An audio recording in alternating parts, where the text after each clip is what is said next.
나의 학창 시절 그리고 청년의 시절 그런 그리움과 설레임이 있었던 모 교회로 발걸음을 옮길 수 있도록 불러주신 제2 남성교회 회원님들께 감사의 마음을 전합니다. 모 교회에서 아련한 기억들과 소중한 추억들, 그때의 따뜻했던 감성들이 23년이 지난 지금의 저의 마음에도 전해지고 있습니다. 그 마음으로 오늘 여러분에게 이 말씀을 전하고 싶습니다. 오늘 본문에서는요, 성경 본문 말씀에 근거하여서 큰 자라는 뜻을 가진 유대식 이름 사울과 작은 자라는 뜻을 가진 헬라식 이름 바울이 같이 사용되어질 것입니다. 여러분, 사울과 바울이 같이 사용되어지더라도 혼동하시지 마시기 바랍니다. 나는 선한 싸움을 싸우고 나의 달려갈 길을 마치고 믿음을 지켰으니 이제후로는 나를 위하여 의의 면류관이 예비되었으므로 주 곧 의로우신 재판장이 그날에 내게 주실 것이며 내게만이 아니라 주의 나타나심을 사모하는 모든 자에게도니라. 선한 싸움을 싸우고 믿음을 지켰으니, 성도 여러분, 저는 여기 이곳에서 십자가의 사랑과 말할 수 없는 은혜를 경험하고, 그리고 하나님의 부르심 앞에 목회자로서 소명을 받고 모 교회를 떠나게 되었습니다. 그리고 23년이라는 세월 동안 정말 치열하게 믿음 지키고 살아 올렸고 부단히도 노력을 하였습니다. 그리고 시간이 흐른 뒤 저는 다시 이곳에 서게 되었습니다.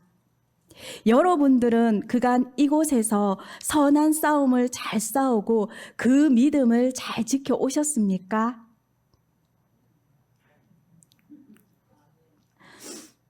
믿음을 잘 지키고 살아가는 거 결코 쉬운 것이 아닙니다.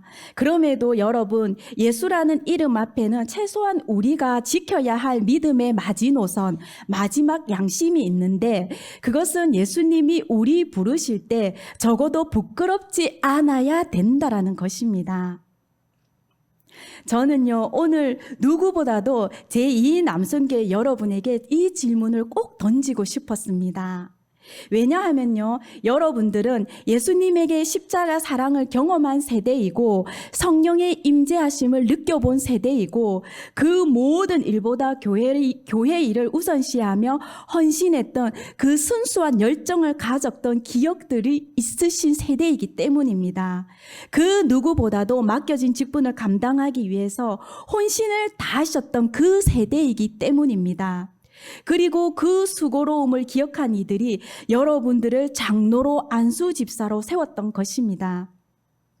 믿음의 연륜에서도 결코 뒤처지지 않는 장로님과 안수 집사님이 포진해 있는 이 제2 남성교회에 오늘 본문의 말씀처럼 제가 그렇게 살아가셨나요라고 물어보는 것입니다.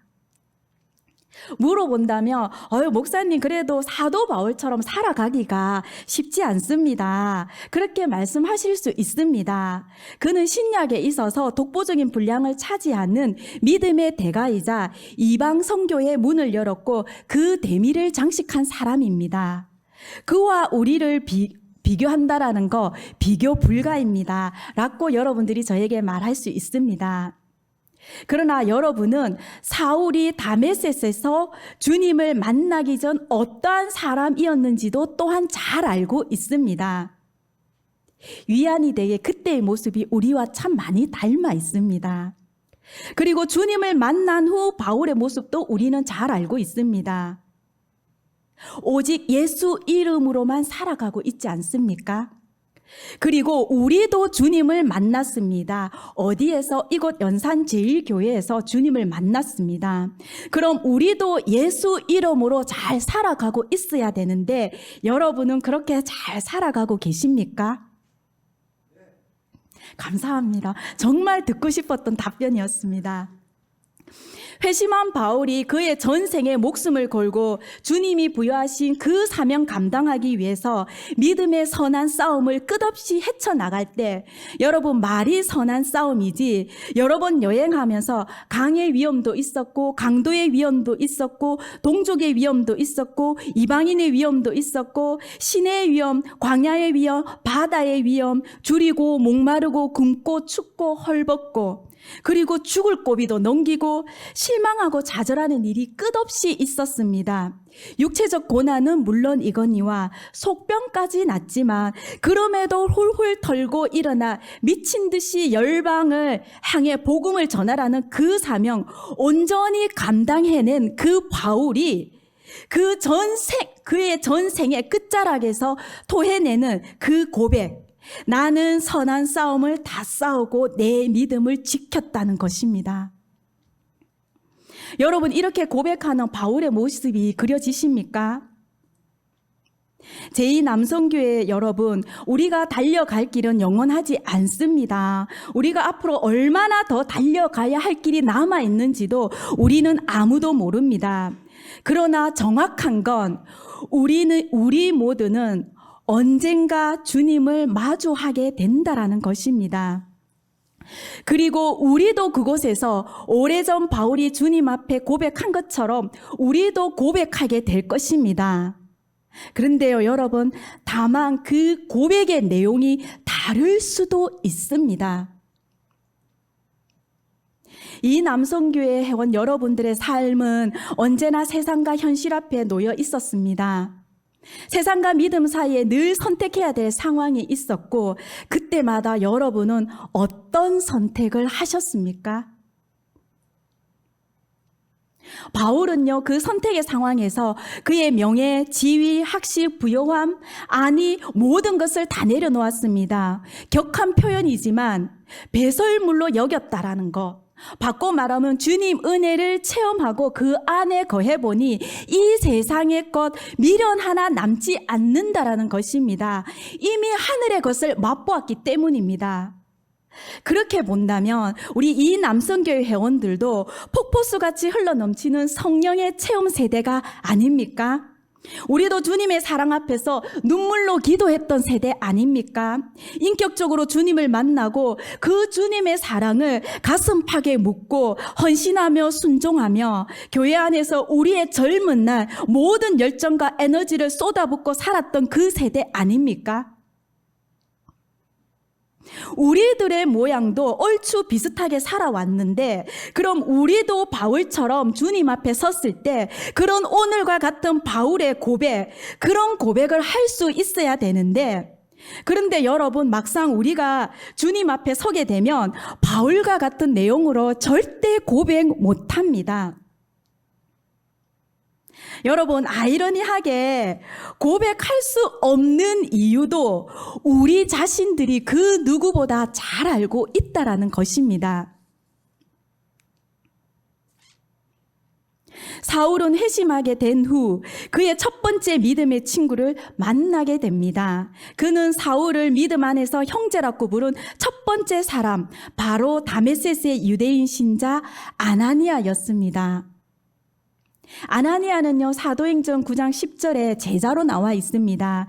주님은 아나니아를요, 환상 가운데 직접 나타나셔서 아나니아라 부르시고 찾으셨는데, 아나니아는 조금의 지체와 망설임도 없이 주님 음성을 듣고 네 주님, 제가 여기 있습니다 라고 대답했습니다. 주님을 통해서 사울에 대한 변화의 소식을 들었을 때 아나니아는 정말 놀랐습니다. 예수 믿는 사람들을 잡아들이기 위해 체포영장을 들고 다메섹으로 가던 사울, 둘째 가라면 서러워야 할 복음의 핍박자가 나사렛 예수의 추종자가 되었다라는 말에 아나니아는 그가 예수 믿는 사람들에게 많은 해를 주었다고 주님께 말했습니다. 그러자 주님이 말씀하십니다. 가거라. 그는 내 이름을 이방 사람들과 임금들과 이스라엘 자손들 앞에 가지고 갈 내가 택한 내 그릇이라. 그가 내 이름을 위하여 얼마나 많은 고난을 받아야 할지 내가 그에게 보여주려고 한단다. 이렇게 아나니아에게 말씀하시는 것입니다. 아나니아는 주님의 그 말씀에 이미 사울에게 임한 주님의 계획하심과 그 행동 반경 범위를 읽어버립니다. 주님께서 사울을 사용하시기로 작정하셨고 그를 변화시키셨구나. 그는 사울이 변했다라는 이 기적 같은 사실을 주님에게서 직접 확인하고 유다의 집으로 향하게 됩니다. 그리고 사울에게 안수하자 사울은 다시 시력을 되찾게 됩니다. 다메섹에서 잃었던 그 시력을 되찾게 됩니다. 성령으로 충만하게 된 사울은 일어나 세례를 받게 되고 세례를 받은 뒤 사울은 예수의 이름을 주님이라 부르게 됩니다. 주님이라 부르던 이 기점에서 이제는 예수로 인해 나의 생명을 조금도 귀한 것으로 여기지 않는 우리가 아는 바로 그 대사도 바울이 등단하게 됩니다. 신약 역사상 주님 다음으로 전우무한 선교의 레전드 기록을 써내려간 바울의 이야기가 펼쳐지는 것입니다. 다메섹 도상에서 눈이 멀어진 사울에게 아나니아는 부활하신 주님이 사울에게 직접 보낸 주님의 사자였습니다. 아나니아가 부활하신 주님께 받아서 사울에게 전한 메시지는 사울이 다메섹 도상에서 들었던 말씀만큼이나 직접적으로 주님께서 아나니아에게 말씀하셨고 아나니아는 그 메시지를 사울에게 잘 전하였습니다. 아나니아 그는요 주님이 선택한 사울이 그리스도인의 여정에 첫 발을 잘 들여놓을 수 있도록 최선을 다해서 묵묵히 사울을 도와주었던 것입니다. 나보다 더 큰 일을 해야 할 사울을 향한 주님의 마음을 깨닫고 형제 사울을 부르며 찾아간 그 첫 사람 아나니아입니다. 사울에게 손을 얹어 시력을 회복시켜 준 사람 아나니아입니다. 사울에게 임할 성령의 충만함을 보고 세례를 준 사람 바로 아나니아입니다. 그는 유대인으로서 사도들처럼 특별한 권위를 가지고 있던 사람도 아니었고 그저 한 사람의 제자였음에도 불구하고 주님은 주님을 따르는 많고 많은 사람들과 그 12 제자들을 제쳐두고 아나니아를 찾아오셨습니다. 그리고 그에게 환상을 보여주셨으며 아나니아에게 열방을 향한 바울의 선교 계획이 어떻게 이루어질 것인가에 대해 이미 들려주고 보여주었던 것입니다. 여러분, 사울이 그 첫 여정에 가장 먼저 만난 사람 아나니아. 그 후로 사울은요 그의 여정에서 수많은 좋은 동역자를 만나게 됩니다. 바나바를 만나게 되고 마가를 만나게 되고 디모데를 만나게 됩니다. 그러나 주님은요 바나바도 디모데도 그 누구도 아닌 아나니아를 선택하셨습니다. 사울을 위해서 이미 마음으로 계획하고 준비하신 사람, 사울이 처음으로 꼭 만나야 할 사람, 아나니아는요 주님이 어떤 일을 시작할 때 가장 먼저 떠올려지는 사람이었기 때문입니다.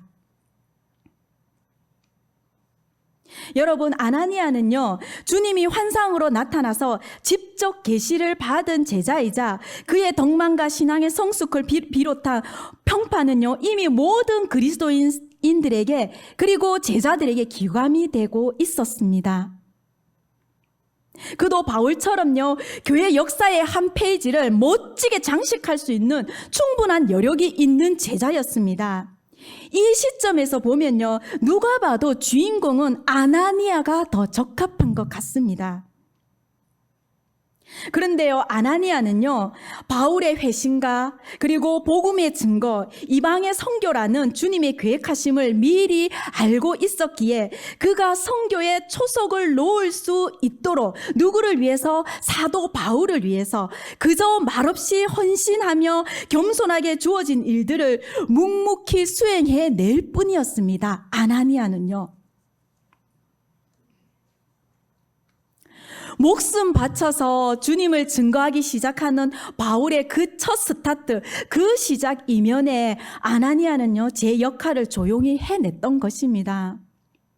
여러분, 이 정도 위치라면 아나니아는요, 수석 제자 아니면 바울과 함께하는 멋진 동력자라서 사도행전에 계속적으로 등장할 수 있을 줄 알았습니다. 그런데요, 웬걸? 아나니아는요, 그렇게 하지 않습니다. 바울의 시대를 알리며 그는 본인의 임무 수행 후 무대에서 조용히 사라져 버리고 맙니다.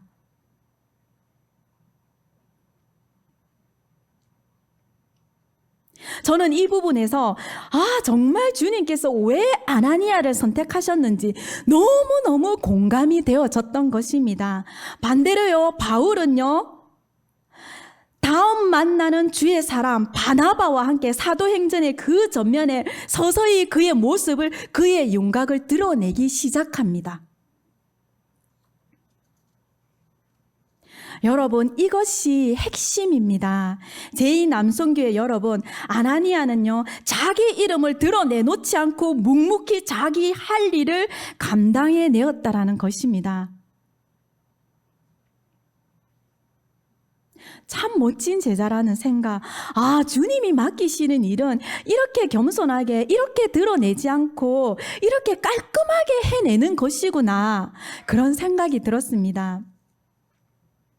여러분, 하나님은요, 돌이킬 수도 없는, 번복할 수도 없는 하나님의 언약으로요, 죽을 수밖에 없는 우리를 다시 한번 살리시기로 마음먹고 하나밖에 없는 그 아들을 제물로 삼아서 그 핏값으로 새 생명을 부여받은 우리들입니다. 우리를 살릴 수 있는 단 한 가지 길은 흠없고 죄 없는 자기 아들을 대속의 제물로 십자가에 못 박아 버리는 것입니다. 바로요, 여러분, 양자된 우리를 살리시려고 친자를 죽게 하신 그 사랑, 그것이 바로 여러분 십자가의 사랑입니다. 여러분, 그렇게 아들을 보낸 하나님은 눈물이 없으실까요?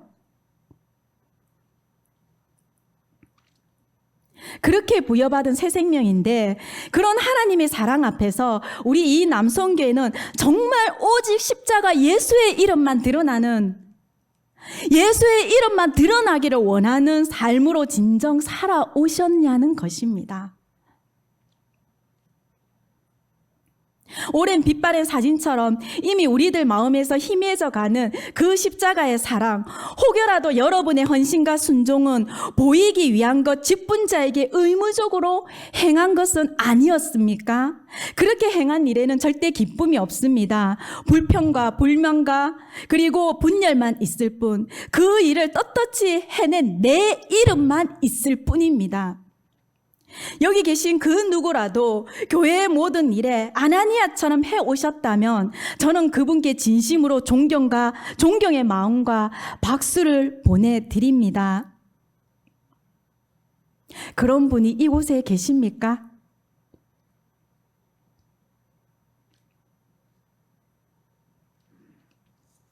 2000년 전 바울을 위해 아나니아를 찾아오셨던 주님은요, 제2 남성교회에서 또 다른 아나니아를 찾고 계십니다.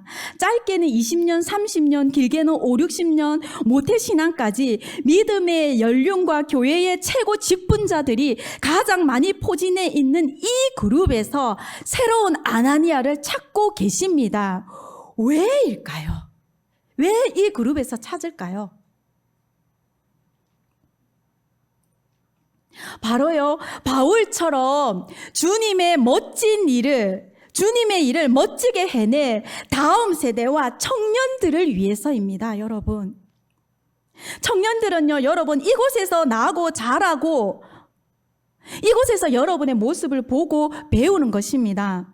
여러분이 가진 신앙의 색채를 그대로 보고 이 청년들은 자라나고 있습니다. 2000년 전 바울이 선교의 문을 활짝 열었습니다. 교회가 교회답지 못함으로, 목회자가 목회자답지 못함으로, 성도가 성도답지 못함으로 예수가 없는 이 교회를 떠나가는 이 시대 청년들과 젊은 장년들에게 이제 이 남성교회는 여러분이 남아있는 신앙의 마지막 양심으로 이들에게 진정한 교회가 과연 어떠한 모습인지, 예수가 어떤 분이신지, 진정한 섬김이 어떤 모습인지를 여러분들은 보여줘야 하기 때문입니다. 여러분, 답은 간단합니다. 여러분, 설교 후 불려질 찬양처럼 이름 없이 빛도 없이 감사하며 섬기면 됩니다. 그게 해답입니다. 여러분, 존귀, 영광, 건세는 내가 아닌, 내 이름이 아닌, 내 영광이 아닌 주님이 홀로 받으시면 됩니다. 그래야 다음 세대들과 청년들이, 젊은 장년들이 교회의 주인이 내가 아닌 예수가 진짜 주인이라는 것을 알게 됩니다. 이렇게 배운 청년들을 주님은 사용하십니다. 그 청년들 중에서 우리는 바울의 고백을 들을 수 있을 것입니다. 내 인생 다 달려가고 이 길 마치고 선한 싸움 잘 싸우고 믿음을 지켜왔다라는 이 고백, 우리 연산제일교회 청년들이, 다음 세대들이 이러한 고백을 할 수 있도록 그 초석들을 만들어주자라는 것입니다. 그 믿음의 원동력을 제2남성교회 회원들이 만들어주자라는 것입니다. 이들을 위해서 묵묵히 섬겨주자라는 것입니다. 그리고 여러분, 그 역할, 그 책임 다하시며 주님께 영광 돌리고 그 무대 위에서 조용히 내려오시면 됩니다. 그렇게 계속 쓰임 받으면요, 우리의 이름, 우리의 노고, 우리의 애써 당연히 없어집니다. 그런데요, 이렇게 살면 손해볼 것 같은데 아닙니다. 역시 우리 주님이십니다. 내 믿음 지키며 살아간다고 힘들었지, 잘했다, 이제 내가 너에게 의의 면류관을 준비해놓고 그 면류관을 주겠다라는 것입니다. 오늘 말씀에 나와 있습니다. 이거 정말 무엇보다 해볼 만한 수지 맞는 우리 인생 장사 아닙니까? 제2남성교회 여러분, 이 기회를 절대 놓치지 마십시오. 그리고 여러분, 더 솔직히 우리는 우리의 재성으로 영원히 주님을 만날 수 없는 운명이었는데 주님의 그 십자가 보혈로 다시 하늘의 소망을 품고 살아갈 수 있게 되었는데, 그것만으로도 우리는 이미 충분한 하늘 보상을 받지 않았습니까? 그보다 더 값진 것이 무엇이 있겠습니까? 그 의의 면류관 안 받는다 해도 우리 이 일 해볼 수 있지 않습니까? 왜냐하면요, 우리는 주님께 받은 그 사랑이 너무 큰 사랑이었어. 여러분, 12월 둘째 주 저희 심이 있는 교회에서도 장로, 권사 임직이 있었습니다. 임직을 준비하면서 3개월 전부터 향전직 교육이 있었는데 정말 팍팍하게 훈련을 받았습니다. 임직 준비 기간에 목사님과 장로님들의 의견 충돌이 있었습니다. 목사님도 장로님도 두 분의 의견이 팽팽해서 두 분 다 물러섬이 없는 것이었습니다. 장로님 한 분이 미치겠네 하면서 나오시는 것이었습니다. 이유인즉 장로님 임직을 축하하면서 앞으로 정말 교회를 위해서 헌신하실 두 분의 장로님께 목회자들은 정말 좋은 가운과 최고 멋진 임직패를 준비해주고 싶었고, 임직을 기뻐한 성도들이 너도 나도 할 것 없이 어떤 분은 초대장 제가 만들게요, 어떤 분은 꽃꽂이 제가 할게요, 음식 제가 할게요, 의전은 제가 할게요, 모두가 그 임직을 축하하며 기뻐하며 서로 하겠다는 것이었습니다. 나중에 남겨진 분이 저 뭐 하면 되나요? 저는 뭐 하면 되나요? 저도 키워주세요.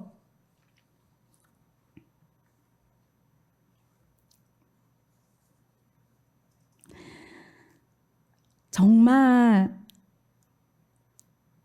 행복했습니다.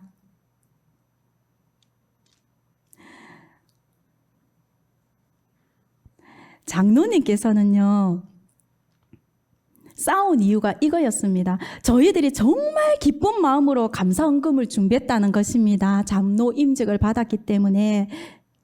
그런데 목사님께서 앞으로 우리 교회를 위해 정말 애써주시고 헌신하실 장로님들을 위해 우리 성도들이 우리 교회가 기쁜 마음으로 행복하게 준비를 다 해야 되는데 왜 장로님께서 헌금을 내시냐고, 헌금 하시지 말았고, 절대 하시지 말았고.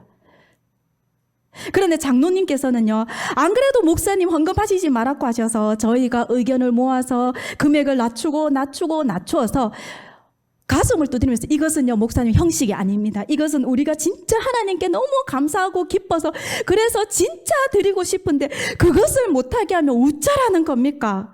목사님은 안 된다. 장로님께서는 우리가 진심으로 기뻐서 하는 거라고요. 목사님 해야 되겠습니다. 안 된다. 해야 되겠습니다. 안 된다. 우리 성도들이 또 싸우시는구나. 우리는 슬슬 피해갔습니다. 임직 받으셨던 두 분의 장로님과 한 분의 권사님은요, 정말 교회에서 말없이 충성되이 헌신하셨지만 단 한 번도 이름을 밝히신 적이 없었습니다. 섬김 자체가 그냥 무명이었습니다. 가끔은 저도 몰라서 저거 누가 했지? 저거 누가 했지? 어차피 우리 교인들은 본인들이 해놓고도 제가 물어봐도 절대 안 가르쳐 줍니다. 여러분, 저는 심증은 있는데 물증이 없습니다. 누가 한 거 알 거는 같은데 딱 시치미를 뗍니다. 우리 장로님들도 그렇습니다. 그리고 어느 날은 어느 권사님께서 어떤 일을 하셨는데 제가 그 광경을 딱 목격했습니다. 권사님이 하니까 그 권사님께서 싹 째려보시면서 절대 말하면 안 됩니다, 목사님. 그러시는 것이었습니다. 저희 교회 청년들이요, 임직하는 날 3개월간 연습반 축하 찬양곡을 들려드리고 임직 훈련의 전 과정과 임직신날 모든 과정이 담긴 앨범 2개씩을 만들고 큰 액자에 사진을 담아서 장로님들께 선물로 드렸습니다. 그 청년들이 어느 날 저에게 이렇게 말했습니다. 목사님, 저희는 두 분께서 안수 집사님이셨을 때도 예수 믿는 사람들은 저렇게 살아가야 되는 거구나 늘 깨닫게 해주셔서 많이 보고 배웠는데 이제 그 두 분이 우리 교회 장로님이 되셔서 너무 좋습니다. 정말 존경스러워요. 저희도 저런 장로님이 되고 싶어요 라고 고백하는 것이었습니다. 여러분, 그 고백은요, 인생의 끝자락 주의 모든 일을 수고로이 감당한 바울의 그 고백만큼이나 정말 가슴 뭉클한 청년들의 고백이었습니다.